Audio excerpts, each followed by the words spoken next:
Hey, folks, good morning and welcome to an episode of Steelers Morning Rush. I'm Alan Saunders. It is Monday, October 27th. The Pittsburgh Steelers are back at UPMC Rooney Sports Complex a little bit later this afternoon, licking their wounds from a 35-25 loss to the Green Bay Packers on Sunday Night Football, the second consecutive game in which the Pittsburgh Steelers secondary completely melted down, their fourth time in 7 games they've given up 30 points or more on defense, despite having the highest paid unit in the NFL, and that predictably has Pittsburgh Steelers fans out with the pitchforks and torches, and it's hard to say at this point that they're wrong. The Pittsburgh Steelers are underachieving their talent level on defense. It's really the first time in a very long time that I think it's fair to say that about this team. That is generally my standard for what I consider good coaching or bad coaching. There are lots of ways to get there. I don't have deep-seated preferences for one scheme or one method over another. There's lots of good coaches that looks very different, but the end result of good coaching is always getting the most out of your talent. And let me give you this 2 games against the Green Bay Packers as an example here. In 2023, the Steelers hosted the Green Bay Packers. Jordan Love was younger then, slightly different group of players, but it's the same offense, it's the same quarterback, it's a lot of the same receivers. The Steelers secondary and coverage players in that game were Patrick Peterson, Joey Porter Jr., and Levi Wallace at cornerback, DeMonte KZ and Keanu Neal at safety, Quan Alexander and Landon Roberts at linebacker. And in that game, Alexander and Neal both got hurt, and they were replaced with Mark Robinson and Elijah Riley. Fast forward to 2025, and the Steelers have Joey Porter Jr., Jalen Ramsey, Darius Slay, Deshaun Elliott, Chuck Clark, Juan Thornhill, helping to replace Elliott, who's lost in the game, Patrick Queen, and Peyton Wilson. Almost every single change from one player to the next, from 2023 to 2025, should be an upgrade in terms of coverage ability. You cannot sit here and tell me that at this point in his career, Jalen Ramsey is not better than Patrick Peterson was when he was on the Steelers. Joey Porter Jr. certainly should be better than he was as a rookie. Darius Slay, better than Levi Wallace. Deshaun Elliott, better than Keanu Neal and Elijah Riley. Thornhill, better than KZ. Queen and Wilson, better than Alexander Robertson, way better than Mark Robinson. Across the board, the personnel should be better. And yet the results, significantly worse. In 2023, Jordan Love threw for 289 yards, 2 touchdowns, and 2 interceptions. And last night, 360 yards and 3 touchdowns. It's not even close. They have better personnel. Now, listen, this is an example. You can poke lots of holes in it, but it's an example that mirrors the overall picture. The Steelers have more talent on defense than they've had, especially coverage talent on defense, and they are playing worse. Why? I don't know. It's really a very difficult question to answer. I doubt they know. I'm not even sure, as I wrote in my column this morning at SteelersNow.com, that they're looking at the right things. Mike Tomlin insisted after the Bengals game that it was all about stopping the run. Steelers stopped the run against the Packers. It made zero difference. Then I asked Mike Tomlin about the free and easy completions that are just seemingly there all the time, and he was hyper-fixated on 3 big plays. And there were 2 or 3 big plays on 3rd and long that the Steelers defense gave up. One to Tucker Kraft, where Deshaun Elliott gets hurt. One to Christian Watson between Juan Thornhill and Brandon Echols. Both of those passes should have been intercepted. Instead, they went for 75 yards against the defense. Set up 2 touchdowns. But if you take away those big plays and you look at what happened the rest of the game, all that means is just going to take slightly longer for Green Bay to drive down the field and score. The Steelers weren't stopping them, even without the big plays. And so if all you come into this week, if you're Mike Tomlin, focused on is stopping those 2 or 3 big plays, which, by the way, like most of the time they probably would. I don't know. It's just a fluke batted pass situation in the one and a really poorly mistimed jump by one Thornhill in the other. But it doesn't matter. It's still missing the point that there's something fundamentally broken with the way this team is approaching pass coverage that is just not at all getting the job done.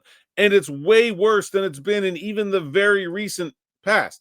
Did the league just figure out what Mike Tomlin and Teryl Austin are doing to a point that they don't have an answer for it? Maybe. Are Ramsey and Slay just over the hill and done? I don't know. I don't think Ramsey is. Maybe Slay is. I don't know. But like, there's such a major problem there, and that major problem requires major change. I mean, major change. Last year, the Baltimore Ravens, in the middle of the season, had a young defensive coordinator they really liked, but things were not going very well. And they went out and they hired Dean Pease back out of retirement on October 9th, so a little bit earlier than this, to join Zach Orr's staff as the senior advisor. The Baltimore Ravens defense completely turned on its head from one of the worst units in the league early in the season to one of the best in the second half of the season. And they went on to, look, I mean, they didn't reach their ultimate goal, but they went on to have a pretty good year. That's the level of change the Steelers need at this point. They either need a major additional outside voice, or they need to fire Teryl Austin and let Mike Tomlin take over the play calling duties on the defense. Or, I mean, they could just not fire him and let Mike Tomlin take over the play calling duties on the defense. Or they need to bring in another defensive coordinator. Now, I don't know who's out there that you're going to get on Monday, October 27th to be an upgraded defensive coordinator. I thought about it for a long time last night. I can't come up with a single name. Certainly Mike Tomlin has a deeper Rolodex than I do, but I don't know that Ravens idea from last year is necessarily super repeatable, but they have to do something. They cannot continue to allow free and wide open passing in the 0 to 10 yard range all game long. And it is only going to get worse next week when they play a Shane Steichen-led offense that has dominated this defense, even when it had awful personnel, and right now is playing like one of the best units in the league. I just don't. If the Steelers don't make major changes this week on defense, in terms of, and look, they've tried lots of different things. That's the problem. Is that it's not like Austin is being obstinate. It's not like he's just out there like, oh no, we're gonna do our thing. And he's tried a bunch of stuff. Nothing is getting through. I don't know how you have any faith in him finding the answer. Maybe there isn't an answer. Maybe they just are cooked. Maybe they're just done. Bunch of old guys can't do it anymore. But if there is an answer, it's clearly not in his capability to find it. If they're even looking. I mean, I don't know. If they don't make a big change this week, they're going to give up 40 to the Indianapolis Colts. And then they should fire Teryl Austin. Or they could just make a big change this week and maybe hope to beat a team that isn't as good as its record says it is, but has certainly had their number and is certainly capable of beating them up and down the field if they just keep doing what they've been doing. A lot of times, fans want change for the sake of change. People are losing, they feel bad, they get upset, and then they get angry. But when teams are losing, but playing within the capabilities of their talent, that's generally not very sensible. Here, however, I think the Steelers are vastly underplaying their talent level on defense. So I think that reaction is somewhat appropriate. They've changed schemes. They've started to change personnel, although I disagree with some of the changes they're making. I think Juan Thornhill needs to play more. But like Brandon Eccles played more, it didn't seem to help. Maybe they'll turn to Corey Trice.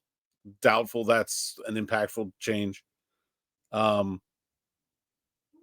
only so many other things you can do, only so many more levers that Mike Tomlin can pull, and that, to me, is one that we're headed to.